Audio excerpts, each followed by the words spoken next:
There are essentially two things that I collect. Manga and Nintendo-related products. Up until now, though, I haven't really dove too far deep into the world of Nintendo manga, so I decided, why not bring you all along with me on that journey? Now, what I wanted to start with today is something that I thought was a little bit unique, something that I would imagine most people haven't seen, and it cost me a good chunk of money. This was a $70 purchase for 2 volumes of manga. That's right, only 2 volumes of manga. I have not opened this yet, so you're going to be a part of this with me. This, I believe, ran in the 90s in Koro magazine. My only knowledge of that magazine in Japan is that it often was, at least in the early to mid-2000s, was the source of a lot of Pokemon leaks and information like that, but they also had Donkey Kong, apparently. So we got DK, we got Diddy. Is this looking like $70 worth of content? I'm not so sure on that, but you know what? They do look nice. I'm surprised how clean and new they look. I mean, there's some yellowing, of course, as there is to be expected, but can't complain about that. We got, looks like King K. Rool. Is that Tiny Kong from Donkey Kong 64? I wonder what... I mean, I obviously can't read Japanese. I'm just wondering what the plot of this looks almost as if... I don't know, this is giving off big Donkey Kong cartoon vibes. I'd shower you with coconut cream pies. We see Funky Kong there. And that was a iconic television program. I don't know. I think we're getting some DK64 references. It looks like it's definitely a comedy. Being that it ran in Koro, it's definitely aimed at the kiddier side of things. Though I still haven't seen Kiddy Kong. Oh, there he is. Right? There's Kiddy Kong. So this is pretty cute. I can't say it's worth $70, but it is definitely a cool purchase. I really like this art. I'm definitely going to be able to display these at the very least, which is, hey, that's a positive. As a Nintendo collector and manga collector, I might as well get something out of it in that regard. I wonder if this is only 2 volumes. My research made it seem like it was only 2 volumes worth, but there were a lot of other Donkey Kong manga. This one just seemed the most interesting, the cleanest art. I thought it was the one that would be worth diving into, and quite frankly, it was the most affordable, because some of the other ones were longer and therefore over $100. So, starting things off with Donkey Kong manga, only released in Japan, I think the 90s. Let's see if there's a... I don't know if Japan has copyright dates. I don't know if that's just an American thing. I don't know if we're going to find a date on this. So, let's just assume I'm right. Ran in the 90s. Donkey Kong, Diddy Kong, barrels, loads of fun. Alright, now we're going to move on to something definitely more familiar, and by far the most annoying thing that I purchased, and something that really bothered me when it came in the mail. Animal Crossing. This is a pamphlet. This is the thinnest manga I have ever seen. It's a pamphlet. This is a brochure for a tropical vacation. This is not a diary. This is a brochure. I was shocked when I opened my package and saw how thin this was. This is insane. For context, let's look at Donkey Kong. That's what manga is supposed to be. That's a Japanese manga. You know what? I'm going to pull just a normal American manga volume from my shelf, and you'll see. There we go. Look at that. That's what the standard is. This is insane. This can't be more than 100 pages. But alas, Animal Crossing New Horizons, the thing that got us all through the early days of 2020. I know I certainly didn't do my job in March of 2020. I was plopped on my recliner, playing Animal Crossing New Horizons for hours on end, and that song, it now acts as a trigger for those memories of a simpler time. That said, I'm sure this is just a silly little cute introduction to some of the aspects of Animal Crossing. It's very, very, very chibi art style. It's cute. I do think it's cute. I had no problem with it. It's just the thinness of it is mind-boggling. Doesn't anyone notice this? I feel like I'm taking crazy pills! But what am I going to do? Sit here complain as a 30-year-old man with an Animal Crossing manga? Yeah, I am going to sit here and complain as a 30-year-old man with an Animal Crossing manga, because that's what I do. It's not that bad. I really do like the colors of the cover.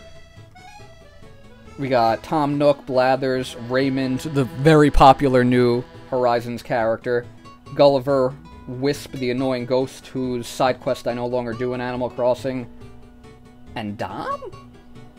Okay, I'm not gonna shame anyone. Some people are into Dom. And then there's Wisp. Good spot to end things with Animal Crossing, I think. Now this I've had for a long time. At least, I'd say 15 years I've had the Pokemon Adventures manga. Even before that, I'd very regrettably, probably 25 years ago when Pokemon first started, I had, like, I guess a thin, like, comic book version of Pokemon Adventures that's unfortunately been lost to time. I had gotten that for Christmas. I wish I did still have that. You know, that would be kind of a comic anyway, and this is a manga Nintendo collection, so, you know, I love the Pokemon Adventures manga. It's very nostalgic for me. I did have a guilty pleasure purchase, and I did also end up getting the deluxe editions up to the end of Yellow, and now normally I'm not the type to double dip. I don't think I've ever gotten a deluxe edition after a normal edition has come out with any other manga, but I had to make an exception for this. These look so nice. These are probably my favorite Nintendo manga in my collection, other than some surprises we have at the end of this video. Honestly, some of my favorite manga in general, just in terms of, these are so nice. I love that slickness. I love that. It's got like that matte material. I don't know if I'm using that word right. I don't think I actually know what matte means, and at this point I'm afraid to ask, but these are so nice. And we still got Fat Pikachu. Oh, we all love Fat Pikachu. Nobody's ever going to complain about too much Fat Pikachu. Fat Pikachu, Fat Pikachu, Fat Pikachu. Oh, Gary. Well, no, I'm sorry. Blue. Green. Red, green, yellow. Where's blue? Actually, I don't know what they call her in this one. When I originally read it, the girl was blue, and he was green. There we go. Let's see. We're gonna find out here. No word. Oh, blue! Oh, they changed it. Okay. They did change it. That's the end of that. Now we're going back to Japan, and this actually, despite being 11 volumes, cost me less than Donkey Kong. And when I say it out loud, it really makes me feel bad about myself. This was less money than Donkey Kong. Donkey Kong sucks. You know something? You suck. At some point, I'm going to have to look at my lifestyle choices and reassess, but that day is not today. For Fire Emblem is probably my favorite Nintendo series, absolutely top 3.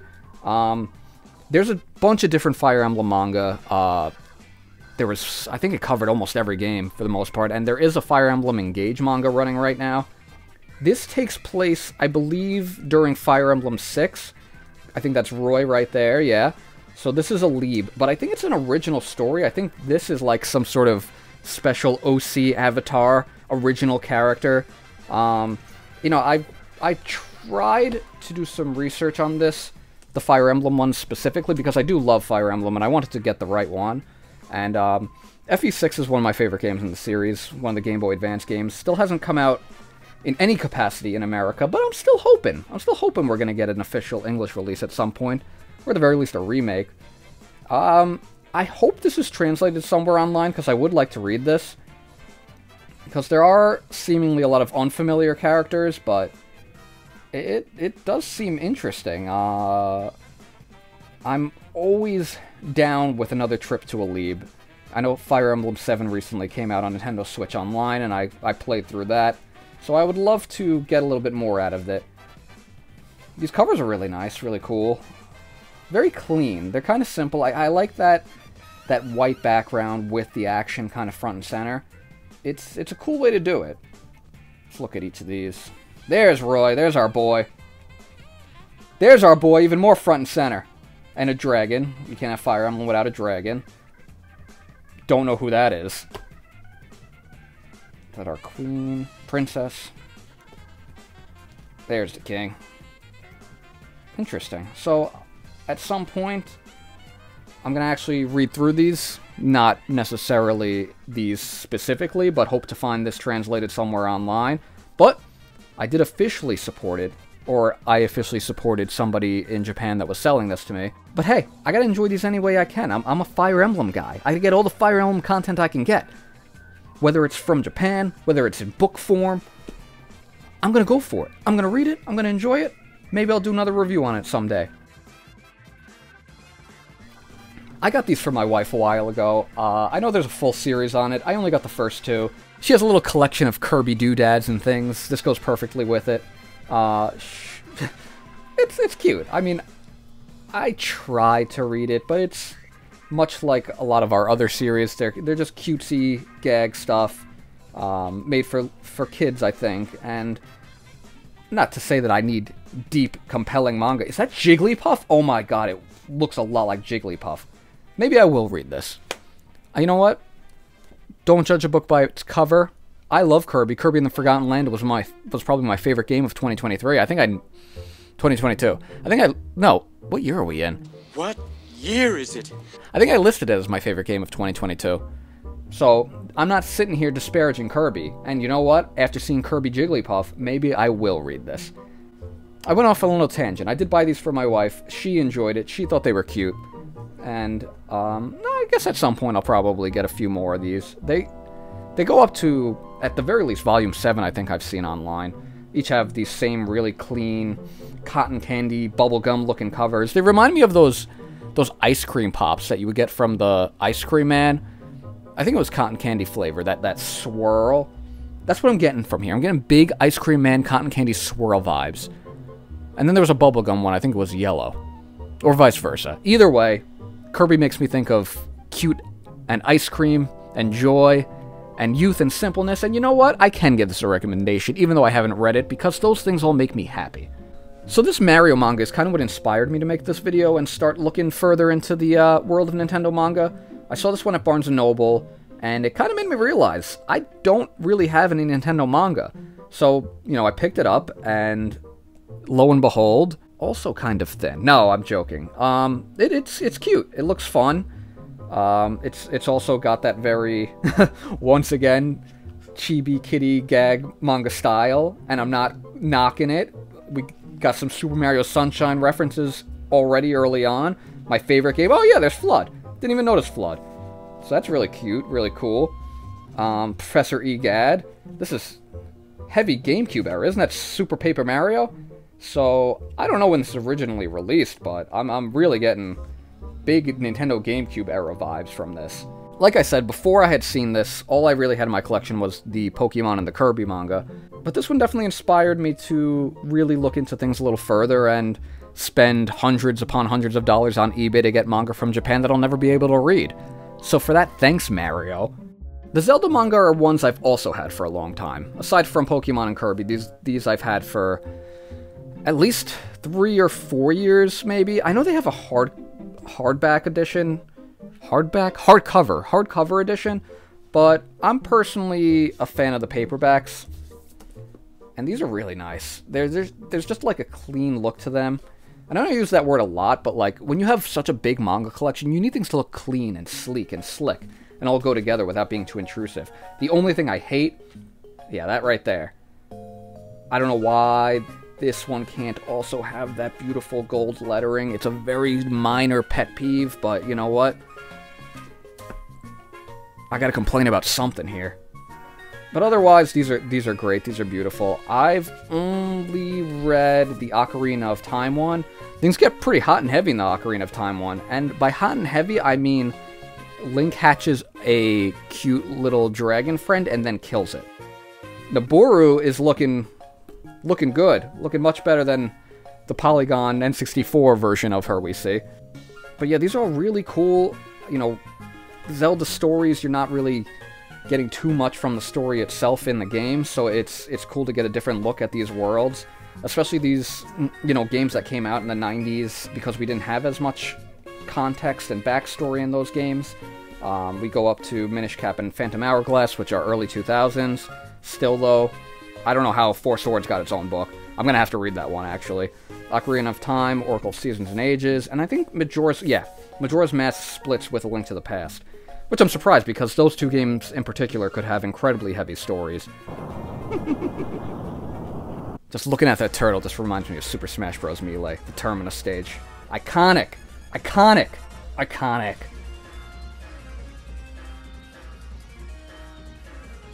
Here is the last one. This is the one that I was really excited about. It was also very expensive. Was it more expensive than Donkey Kong? Yes! Despite only being one volume of manga, this cost more than the $70 that I paid for Donkey Kong. But I felt like this one really just tied everything together and fit my collection so well. I mean, I'm a NES main in Super Smash Bros. I have played Earthbound, so I'm not gonna sit here and say, like, oh, I love NES. No, it's not just because of Smash Bros. I am a NES guy. So I got the Mother 2 manga, and we're gonna open it together for the first time once again. Or not. There we go. For something that's probably from 25 years ago, 1994, so almost 30 years ago. This is really clean. Oh my god, no yellowing either. This is in excellent condition. I'm gonna have to go give the eBay seller a very positive review on this. I mean, he got like $100 from me, so he doesn't really need my review at this point. Wow, look at this. Oh, there's a color page too. Wow, that's a really nice poster. Man, this is cool. I'm just experiencing this all with you for the first time, so, you know, this is as new to me as it is to you. The hat is kind of strange, honestly. That's the one thing that's thrown me off. The M2 on it, it's cool. It's a weird look for NES. I don't know. It's definitely not how I picture NES in manga form, especially when I'm smacking home runs while playing him in Smash Bros, but... Interesting art style. This almost feels like Astro Boy-esque. Wow. You know, I really wish I could read this. This is super neat. How far did we go on this one? About 200 pages. This is supposed to be just one volume story. Yeah, I think that's pretty clear at this point. I thought we were getting to the end and almost the last page, and I was like, oh, are we just ending with everyone dying? Nope. Okay. Wait, are we? This would be a really good time to know Japanese. Either way, this is really cool. Good luck. Thank you. I appreciate that, author of the Mother manga. A message from Mother of Mother. So I'm guessing that is the original creator of the Mother series. I don't know that... Itoi. I know that's the creator of Mother. Did he also work on the manga with this person? Benimaru Ito. I don't know. Very cool, though. Very interesting. Man. I might have to look further into this one in particular. What is this? Is this a list of other Nintendo games? Or other just Nintendo manga in general? Maybe just games. Which is also cool. What do we got? Super Metroid. Wario Land. What is that? Mario Wario? Wow, this is really, really cool. Worth $100? Yeah, it was worth $100. Come on, we're here for a good time. So with all that said, one last look at the collection of Nintendo manga that I have compiled over the years, and over the last month for the most part. You know what? This is going to get too crowded, I think, so I think you get the gist of it. Thanks for watching. Tune in again. Oh my god, wait, I had one more. Forgot about this one. It's Splatoon. All I've ever heard about this is that the main character gets naked a lot. So I don't really think I need to open this and read it further. Thanks for watching.